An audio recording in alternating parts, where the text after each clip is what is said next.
देखो, Antman and the Wasp Quantumania MCU के phase 5 को किक ऑफ करने वाली मूवी है, बट जरा सोचो अगर शुरुआत ऐसी है तो अंजाम कैसा होगा। एंड इसी के बारे में आज का वीडियो है कि कैसे आखिर ये मूवी कनेक्टेड होने वाली है आने वाली एवेंजर्स कैंग डायनेस्टी से। एंड पहले तो मैं नहीं, बट इसका ट्रेलर देखने के बाद अब मैं डॉट्स कनेक्ट कर पा रहा हूँ पिछली मूवीज एंड सीरीज से। देखो, एंटमैन के ट्रेलर एंड टीजर में हमें वही देखने को मिला जो हमें पता है कि क्या होगा, बट वो बारीकियां जो किसी ने नोटिस नहीं करी उस पर किसी का ध्यान नहीं गया कि ये छोटी छोटी चीजें लीड करेंगी एवेंजर्स के बड़े इवेंट तक। देखो, इसमें काइंड ऑफ स्पॉइलर हो सकते हैं, तो अपने हिसाब से देख लेना।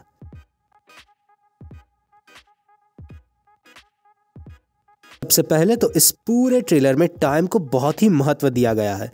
इन short, it's all about time. Scott Lang अपनी एवेंजर्स जिंदगी गुजार रहा है अपनी love Hope van Dyne and बेटी कैसी के साथ, बट कैसी के एक गड़बड़ से वो सब क्वांटम रन में फंस चुके हैं। एक ऐसा अनपैरेलल डिमेंशन जो बिल्कुल अलग है हमारी दुनिया से। एंड उस दुनिया पे राज करता है वहां का सिकंदर, कैंग द कॉन्करर। अब उस दुनिया से बाहर निकलने के लिए उन्हें कैंग के साथ सौदा करना होगा, जो कि जाहिर सी बात है। बट जैसा ट्रेलर में हमें देखने को मिला, वो सौदा सिर्फ बाहर क्वांटम रन से निकलने का ही नहीं होगा, बल्कि कुछ और भी।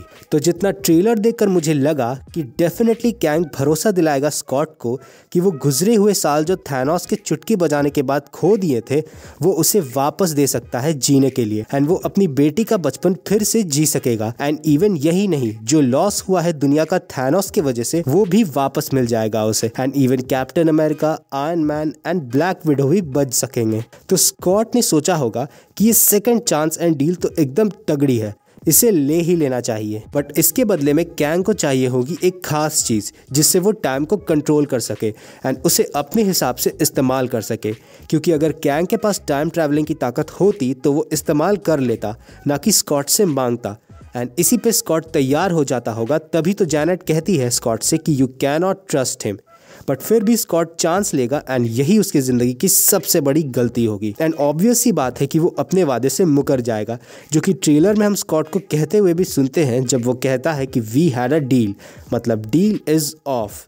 क्योंकि कैंग को वो चाहिए होगा क्वांटम रन से बाहर निकलने के लिए, which will lead on to chaos. फिर जैसा आपको याद होगा कि शैंग-ची मूवी में हमने 10 रिंग्स देखी थी, जिसमें किसी को नहीं पता था कि वो कहाँ से आए हैं। इवन वेनवू को भी वो हजारों साल पहले मिले थे। एंड आप ध्यान से देखो तो उस रिंग की चमक, उस पे लिखी लिखावट सब कैंग के डिमेंशंस के रिंग से मिलती है। एंड जब शैंग-ची के पोस्ट क्रेडिट सीन में हमें देखते हैं कि वो रिंग्स कोई सिग्नल भेज रहे होते हैं, बट किसी को नहीं पता होता कि कहाँ। वो एक्चुअली सिग्नल आ रहा था क्वांटम रैम से, क्योंकि वो कैंग की रिंग्स हैं जो उसने हज़ारों साल पहले धरती पे भेजी होगी, ताकि कोई उसे एक्टिवेट कर सके एंड बाद में वो उसका इस्तेमाल कर सिग्नल भेज कर। And same goes with the bangle of Kamala Khan, क्योंकि कमाला के कंगन में ताकत थी टाइम ट्रैवल करने की, जो हमने शो में देखा था। एंड वो डायरेक्ट कनेक्शन दिखाता है कैंग से, because he is the king of time travel. And वो कंगन एंड 10 रिंग्स एक दूसरे से जुड़े हैं, जिनका डायरेक्ट कनेक्शन कैंग से है।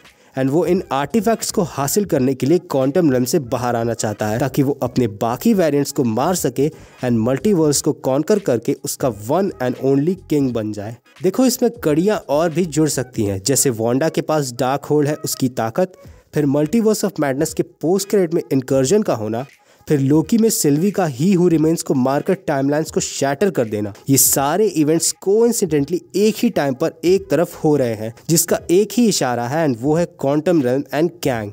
एंड इसीलिए एंटमैन के ट्रेलर में बताते हैं कि it's the beginning of a new dynasty. And इसीलिए एवेंजर्स की मूवी का नाम होगा Kang Dynasty. And to be honest, मुझे नहीं लगता कि हमें सिर्फ यही कैंग का वेरिएंट देखने को मिलेगा। मूवी का तो मैं नहीं कह सकता, बट डेफिनेटली हमें इस फेज में और भी कैंग के वेरिएंट्स देखने को मिलेंगे। एंड सब पहले वाले से ज़्यादा ताकतवर रहेंगे, मतलब एक को मारो तो उससे भी भयंकर आके खड़ा हो जाएगा। और यही बात कैंग को थैनोस से बहुत ही ज़्यादा डेडली एंड डेंजरस बनाती है। एंड इसको हराने के लिए सिर्फ एवेंजर्स नहीं, बल्कि X Men, Fantastic Four and even MCU के बाहर वाले सुपर हीरोज की ज़रूरत पड़ेगी। एंड कैंग को मारने के बाद मल्टीवर्स पूरी तरह बिखर जाएगा, सब कुछ छितर बितर हो जाएगा, which will lead us to Avengers Secret Wars. And भाई साहब अगर ऐसा हुआ ना तब तो मतलब हमें एंड गेम से भी बड़ा कुछ देखने को मिलेगा एंड मैं वेट नहीं कर सकता इस चीज़ को विटनेस करने के लिए। सो दैट्स इट, आज के लिए बस इतना ही। अगर आपको ये वीडियो पसंद आया तो लाइक करना, शेयर करना, सब्सक्राइब तो ज़रूर करना और कमेंट करके बताना कि आपको वीडियो कैसी लगी। मिलते हैं आपसे आपके नज़दीकी यूट्यूब के ऐप पर, तब तक के लिए सी या टाटा बाय बाय।